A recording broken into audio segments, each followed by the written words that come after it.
Të nderuar shikues, mirëmbrëma, do të njihemi bashkë me edicionin qendror të lajmeve këtu në kanalin 7, ndër të tjera do të ndiqni.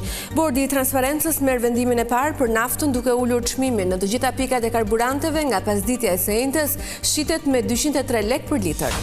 Qeveria monitoron rritjen e çmimeve për të mos lejuar abuzimet. Nafta mbikëqyret nga Bordi i Transparencës kontrollohen edhe produktet ushqimore në tregje. Rama fton sipërmarrësit e huaj të investojnë në Shqipëri. Projekt ligji prestigjioz i Marina Orikum prezantohet në platformën e madhe të biznesit. Ferma VIP rikthehet nesër në mbrëmje në ekranin e Vision Plus në edicionin e 3 të saj. Spektakli nis rrugtimin nën moderimin e Albana Osmanit.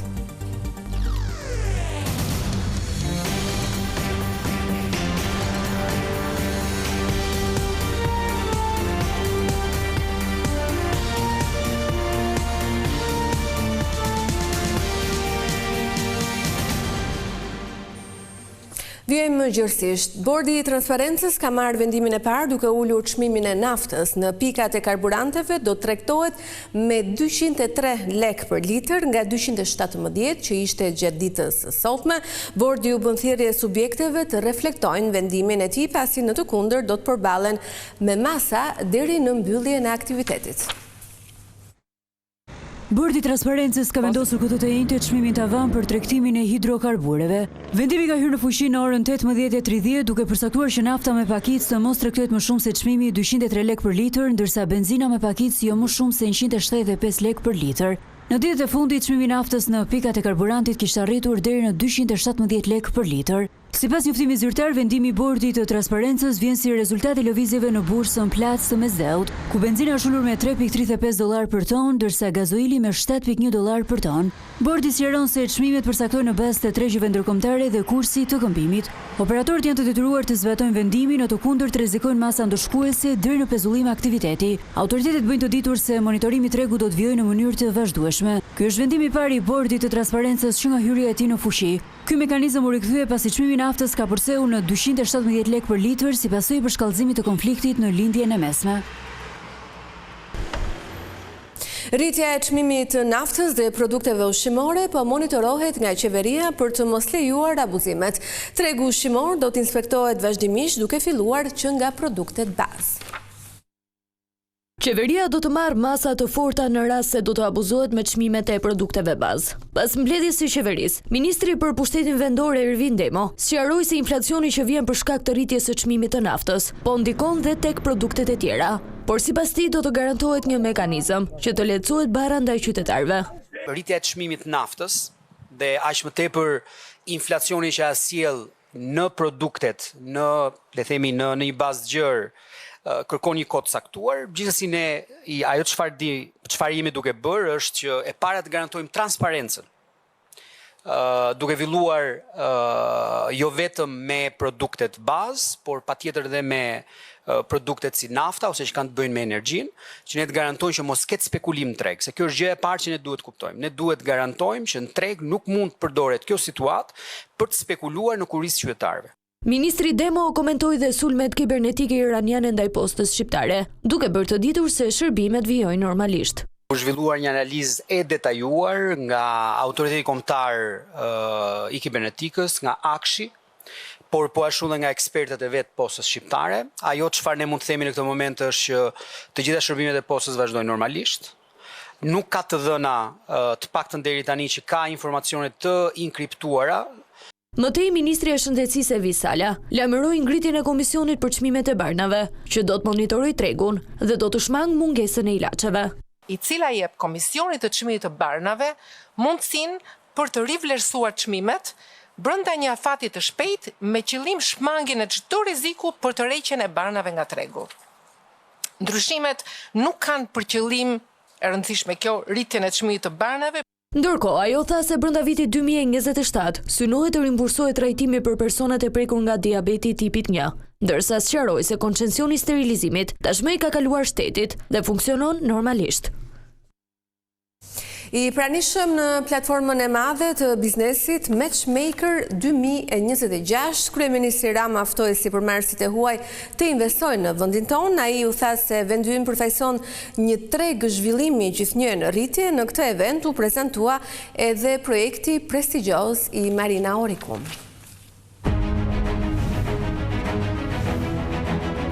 Në Pallatin e Kongreseve në Tiranë u zhvillua eventi Matchmaker 2026, një platformë që bashkon investitor, zhvillues dhe partner ndërkombëtar me qëllim krijimin e bashkëpunimeve të reja dhe promovimin e potencialit të tregut shqiptar. Në fjalën e tij, kryeministri Rama aftoi sipërmarrësit e huaj të investojnë në Shqipëri, pasi vendi përfaqëson një treg në zgjerim. Më e mirë është që sot Shqipëria reflekton kohën e botës. Dhe ndërkohë, vetëm pak javë më parë, panajiri botror në Berlin na tregon që Shqipëria nuk është më një tokë e premtuar për një të nesërmë më të mirë, por një vend të cilin të gjithë duhet ta shohin e ku të gjithë duhet të hidhen të bëjnë sikur nuk ka të nesërme. Në këtë event, Concord Group, grupi më i madh i investimeve në Shqipëri, u prezantua me projektin prestigjioz Marina Aurikum, një nga më të rëndësishmi në sektorin e pasurive të paluajtshme dhe turizmit në Shqipëri.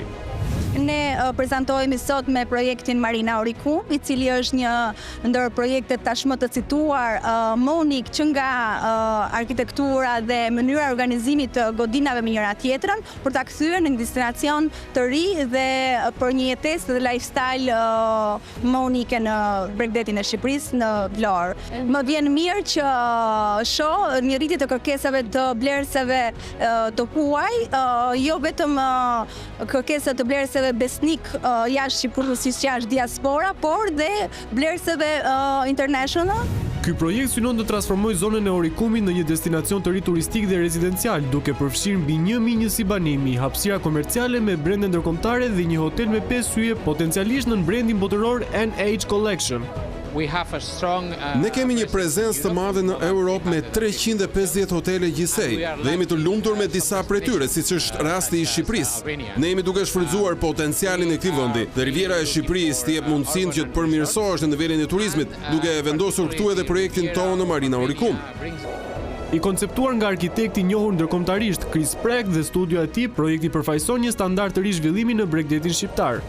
Punimet për Marina Aurikum kanë nisur dhe projekti parashikohet të përfundojë brenda 50 muajve, duke krijuar një destinacion unik në një nga zonat më strategjike të Rivierës shqiptare. Evente të tilla si Matchmakers shërbejnë si platformë e rëndësishme për të promovuar Shqipërinë si një destinacion me potencial të lartë investimi, veçanërisht në sektorin e turizmit dhe infrastrukturës bregdetare. Komisionerja e zgjerimit Marta Kos ka deklaruar se procesi i antarësimit në Bashkimin Evropian bazohet në merit për çdo vend. Zyrtarja e Brukselit ka theksuar se Shqipëria duhet të bëjë realitet ndryshimin për të hyrë në Union.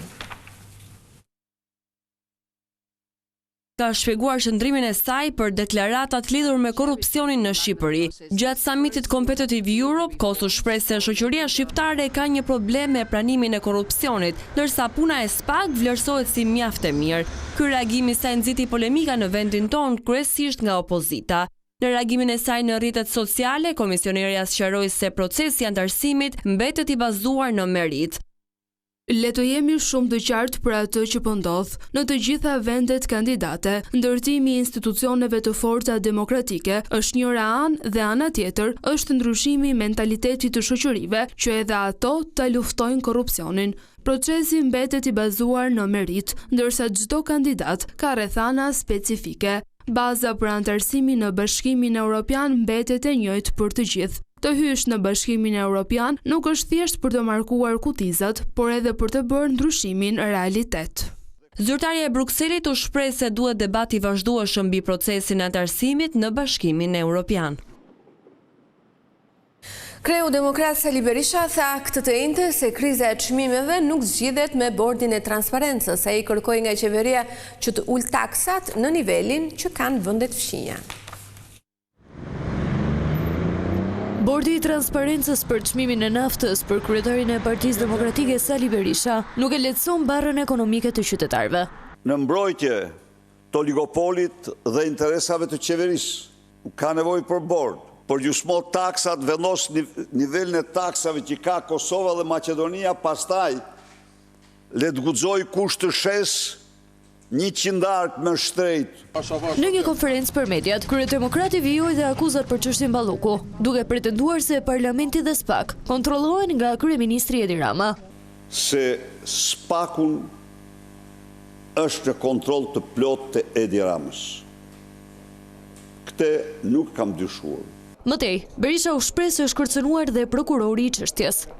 Ky prokuror zbatoi ligjin, u kërcënua. Ky prokuror është kërcënuar në mënyrën më të egër, është kërcënuar nga vrasës të dërguar nga Lubi Balluku dhe Edi Rama.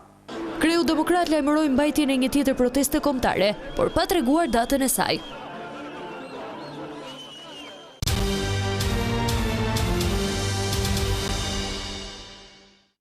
Avokatët që punojnë rreth ankohen për pasojat që ka sjell harta e re gjyqësore. Ata flasin për zgjatje të kohës të shqyrtimit të dosjeve, si dhe për rritje të ndjeshme të kostave për qytetarët. Kur kanë kaluar gati 3 vite nga zbatimi i hartës së re gjyqësore, avokatët deklarojnë se kjo reformë ka sjellë probleme të mëdha. Sipas tyre, sot shërbimi gjyqësor jo vetëm që është larguar nga qytetarët, por këta të fundit për një çështje civile rrezikojnë të presin nga 10 deri në 15 vite. Imagjinoni nëse ju nisni një proces gjyqësor civil të natyrës së drejtës pronësisë, a keni interes pas 10 vites dhe pas shumë shpenzimes që të realizoni këtë drejt, ose nëse dhe realizoni këtë drejt mbas 10 vitesh, sa është dëmi që shkaktohet juve për shkak sepse këtë të drejt nuk e keni realizuar në kohë. Në momentin që largohet gjykata nga vendi i ushtrimit të profesionit, duhet të harxhohet më shumë kosto, më shumë kohë, edhe për faktin që çështja zgjati më shumë nga ana e avokatëve, dhe kjo normalisht do të pasqyrohet në pikën fundore që është klienti ose personi i cili duhet të ndjeki gjyqin. Avokatët theksojnë se kjo hartë gjyqësore duhet të zhbëhet, një qëndrim që sipas tyre kanë pothuajse të gjithë mbrojtësit ligjor në dhomën kombëtare të avokatisë. Ta që bëjmë të reformë dhe të shohim si mund të zgjidhim këtë problem në mënyrë që qytetarët të marrin atë që u takon, pra të ndjekin proceset e tyre dhe nëse u takon e drejtat e tyre ta marrin brenda një afati të arsyeshëm kohor. Situata është e njëjtë edhe në qarkun e Elbasanit që përbëhet nga 7 bashki dhe të gjitha proceset gjyqësore zhvillohen në gjykatën e shkallës së parë në Elbasan. Pra qytetarët ju reklamuan sikur do të jenë më afër drejtësisë, do të marrin një drejtësi unike në të gjithë territorin e Republikës së Shqipërisë, sepse reforma për këtë qëllim kishte që gjykatat të unifikonin dhënien e vendimarrjes, që një vendim që jepte gjykata apelit Durrës të ishte i njëjtë me një vendim gjyqësor të gjykatës apelit Gjirokastër apo të Korçës. Por realisht kjo solli anomalitë veta, solli edhe shpenzime më të mëdha për qytetarët. Edhe në Vlorë qytetarët përballen me pritje të gjata për zgjidhjen e çështjeve. Kreu i dhomës avokatis Durim Bajramaj thotë se reforma në drejtësi, e cila synoi pastrimin dhe forcimin e sistemit gjyqësor, ka sjellë pasoja të ndjeshme tek qytetarët. Qytetarët vlonjat janë të detyruar të shkojnë për një gjyq administrativ, të largohen nga qyteti i Vlorës në drejtim të qytetit të Lushnjës, dhe kjo ka koston e saj, koston ekonomike, ka zvaritjet e procesit gjyqësor, sepse ajo gjykatat e shkallës parë janë 2 gjykata, tani është një gjykat në Tiranë dhe një gjykat në Lushnjë. Gjykata e Lushnjës ka jurisdiksionin dhe kompetencën për gjykatat e Beratit, Fierit, Gjirokastës, Sarandës edhe Vlorës. Ndërkohë që më përpara ishin 3 gjykata administrative të shkallës parë. Në gjykatën e Vlorës shqyrtohen mesatarisht rreth 480 çështje në muaj, një shifër që dëshmon për volumin e lartë të punës dhe për sfidat që përballojnë gjyqtarët. Më shqetësuese mbetet kohëzgjatja mesatare e shqyrtimit të çështjeve. Për dosjet civile duhen mesatarisht 263 ditë, ndërsa për ato penale 101 ditë për të përfunduar një proces gjyqësor, ndërkohë sipas Bajramaj stoku i dosjeve daton prej vitit 2017.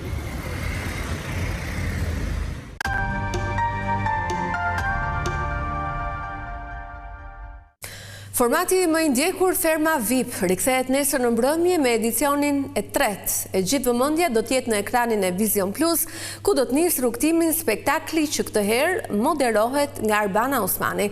Një kast i përgjedhur personazhesh të njohur do t'i nënshtrohet punëve në ferm, sfida fizike dhe psikologjike, ndërsa gjithçka do të ndodhë në sytë e publikut. Spektakli që ka mbajtur publiku në pritje, por rikthehet. Ferma VIP hap dyert dhe këtë herë loja nis më e fortë se kurrë. Jemi vetëm pak orë larg startit të madh. Ferma VIP është gati, VIP-at janë gati, e mbi të gjitha, emocionet dhe tensionet kanë nisur që tani. Këtë edicion, Ferma është transformuar në një arenë të vërtet reality show. Kamera në çdo cep, mikrofon që kapin çdo fjalë dhe një hapësirë ku VIP-a do të jetojnë, punojnë dhe përballen me sfida të papritura. Ferma është fantastike, më e madhe, më funksionale dhe me ambiente tërësisht të reja, duke krijuar më tepër hapësira dhe një koncept ndryshe. Ferma VIP sjell një përzierje karakteresh, lider që duan të komandojnë, rebel që nuk pranojnë rregulla dhe figura të dashura që kërkojnë harmoni. Secili prej tyre hyn në fermë me një histori, një strategji dhe një ambicie të qartë, të qëndrojë deri në fund. Në moderimin e Arbana Osmanit, regjina Eduard Grishajt, ky produksion mban firmën e Vita Production në drejtimin e Holta Dulakut. Pas çdo momenti në ekran, qëndron një ekip i tërë që punon pa pushim. Regjia ndjek çdo lëvizje, çdo reagim, çdo situatë që mund të kthehet në histori, sepse në fermën VIP asgjë nuk i shpëton kamerave. Jemi shumë të lumtur për këtë edicion të tretë të këtij produksioni, që për mua do të shënoj një kthes në historinë e televizionit shqiptar, qoftë për nga angazhimi i gjithë ekipit, qoftë për atë investim që është bërë si në shtëpi, ashtu edhe në teknologjinë me cilën do të transmetojmë nga 2 kanale, por jo vetëm, Prime do të jetë me teknologjinë më të fundit. Në këtë drejtim jam shumë i lumtur, siç jam gjithashtu shumë i lumtur për castin fantastik që do të bëhet pjesë e këtij edicioni. Me nisjen e spektaklit, VIP-a do të lënë pas luksin dhe do të përballen me realitetin e fermës, punë të vështira, sfidë fizike, prova psikologjike dhe një publik që i ndjek hap pas hapi. E madhe ka qenë hona e deri tanishme, kurreshtja ende pa nisur, po të shumë kanë qenë edhe emrat e përfolur e diskutuar në rrjetet sociale si konkurrent. Ferma VIP rikthehet duke nisur nga kjo e premte, më e madhe, më e fortë dhe më e paparashikueshme se kurrë. Këtu kemi përfunduar, më falenderoj për vëmendjen, bashkë natën e mirë.